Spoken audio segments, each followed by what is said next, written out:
चंडीगढ़ से खबर है, हरियाणा कैबिनेट की अहम बैठक हुई है और सीएम नायब सैनी की अध्यक्षता में ये बैठक जो है वो की गई है। बड़ी जानकारी आपको दे दें, बैठक के बाद कैबिनेट मंत्री मूलचंद शर्मा का बयान भी सामने आया है।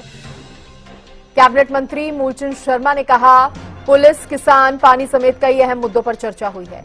रेवाड़ी में एम्स कॉलेज बनना है, उसकी जमीन को लेकर चर्चा हुई है। हरियाणा की आबकारी नीति पर मंथन हुआ है। विपक्ष के अल्पमत वाले बयान पर मूलचंद शर्मा ने कहा, हमारे पास पूर्ण बहुमत है। विपक्ष पुत्र मोह में डूबा हुआ है।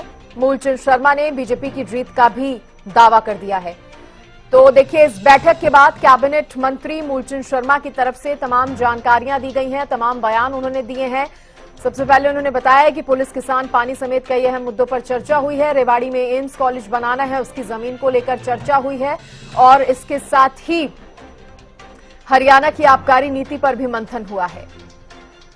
तो वहीं जब मूलचंद शर्मा से सवाल किया गया विपक्ष के अल्पमत वाले बयान पर, उन्होंने कहा, हमारे पास पूर्ण बहुमत है। से संबंधित भर्ती का था, पुलिस संबंधित। दूसरा क्या है कि रेवाड़ी में जो एम्स कॉलेज बनना, उसकी जमीन के बारे में था, जो उसमें जमीन थी उसका। और तीसरा एक्साइज पॉलिसी पे जो भी है उस पर कैबिनेट आई थी और इस पे जो भी मुद्दे थे उन पर चर्चा हुई थी। कोई विपक्ष में कहने के लिए कोई बात तो है नहीं। अब कहा, जब उसके कहा मुख्यमंत्री, आज जब मनोहर लाल जी ने कहा हम पटल पे तैयार हैं, राज्यपाल कहे तो हम दिखा देंगे, पर हम क्या, हम आज भी कहते हैं पूर्ण बहुमत की, हमारे पूर्ण बहुमत है और उनके लोगों के साइन हमारे पास है जो हमारे साथ खड़े हैं। अब इन्हें क्या पता कौन साथ है कौन नहीं है, ये समय बता देंगे हम कौन किस साथ है। भाई 40 में बाकी बता देंगे कौन कौन लोग हैं। विपक्ष तो पुत्र मोह में डूबा पड़ा, पुत्र मोह।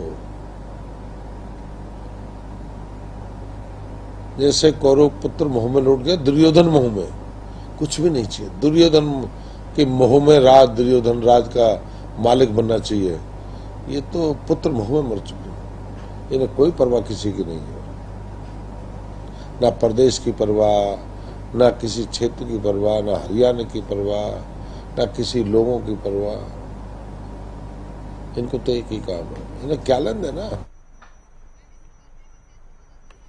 देखिए, इसी खबर पर ज्यादा जानकारी देने के लिए विशेष संवाददाता रवि कालीरमन मेरे साथ जुड़ गए हैं। रवि, सबसे पहले तो ये बताइए कि कैबिनेट मंत्री की तरफ से, मूलचंद शर्मा जी की तरफ से क्या कुछ जानकारी इस बैठक को लेकर दी गई, कौन कौन से अहम विषयों पर चर्चा पार्टी ने की है। इसके साथ ही ये भी बताइए, जिस तरह से विपक्ष पर निशाना उन्होंने साधा और बहुमत और अल्पमत को लेकर भी उन्होंने अपनी बात रख दी, सरकार का पक्ष रख दिया।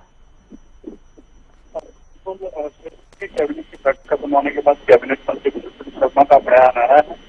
कैबिनेट की बैठक में पुलिस से संबंधित मुद्दों पर चर्चा हुई। रेवाड़ी में एम्स कॉलेज बनना है, तो उसकी जमीन के बारे में चर्चा की गई है। इसके साथ साथ प्रदेश की आबकारी नीति पर चर्चा हुई है, कहना है मूलचंद शर्मा का। और इसके साथ साथ गर्मी के मौसम में पीने के पानी की कोई किल्लत न हो, उसको लेकर भी इस कैबिनेट की मीटिंग में चर्चा जो है वो हुई है। किसानों की पेमेंट जल्द से जल्द उनको मिले, गेहूं का उठान तेज गति से नहीं हो रहा, धीमी गति से हो रहा है, इस पर भी मंथन किया गया ताकि किसानों की पेमेंट जल्द से जल्द हो सके। और वहीं जिस प्रकार से विपक्ष सरकार को अल्पमत की सरकार बताकर कह रहा है, इस पर भी मूलचंद शर्मा का बयान सामने आया है। उनकी तरफ से कहा गया है, विपक्ष के पास कहने को कोई बात नहीं है, हमारे पास पूर्ण बहुमत है। उनके लोगों का साइन का समर्थन पत्र हमारे पास है और समय आने पर बता देंगे कौन कौन हमारे साथ है। विपक्ष तो पुत्र मोह में डूबा हुआ पड़ा है, दुर्योधन मोह में है, इसलिए किसी की परवाह नहीं। इस प्रकार की बातें यहाँ कैबिनेट मिनिस्टर शर्मा कहते हुए नजर आए।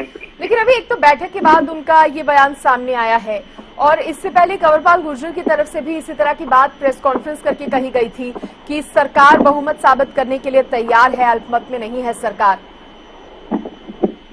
बिल्कुल, देखिए, बिल्कुल कंवरपाल गुर्जर की तरफ से भी यही बात कही गई है और जो भी मिनिस्टर है, जो भी सरकार के पक्ष के नेता हैं, वो तमाम नेता यही बात कह रहे हैं कि सरकार के पास पूर्ण बहुमत है।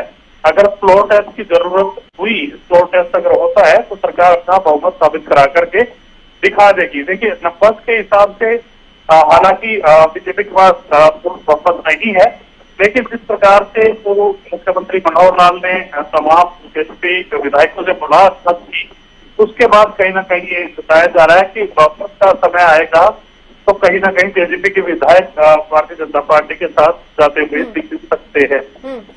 रवि, हालांकि कहा जा रहा है कि एक्साइज पॉलिसी से लेकर कुछ यही विकास के जरूरी मुद्दों पर ही इस बैठक में बातचीत हुई है, लेकिन जिस तरह से बैक टू बैक ये दो बयान मंत्रियों के सामने आए हैं, दो मंत्रियों के, क्या माना जाए इसको लेकर भी कुछ ना कुछ चर्चा हुई होगी बैठक में?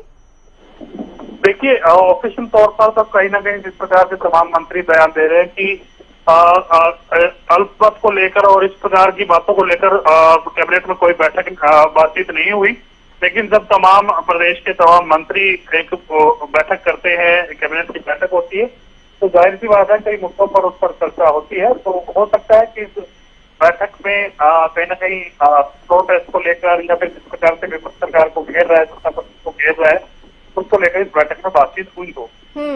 ठीक है रवि, बहुत शुक्रिया आपका जानकारी देने के लिए। तो देखिए, कैबिनेट बैठक के बाद इस तरह के बयान जो है वो कैबिनेट मंत्रियों की तरफ से सामने आए हैं। सबसे पहले तो जानकारी दी गई बैठक में क्या कुछ चर्चा हुई, और अल्पमत को लेकर भी रिएक्शन जो है सरकार की तरफ से सामने आया है।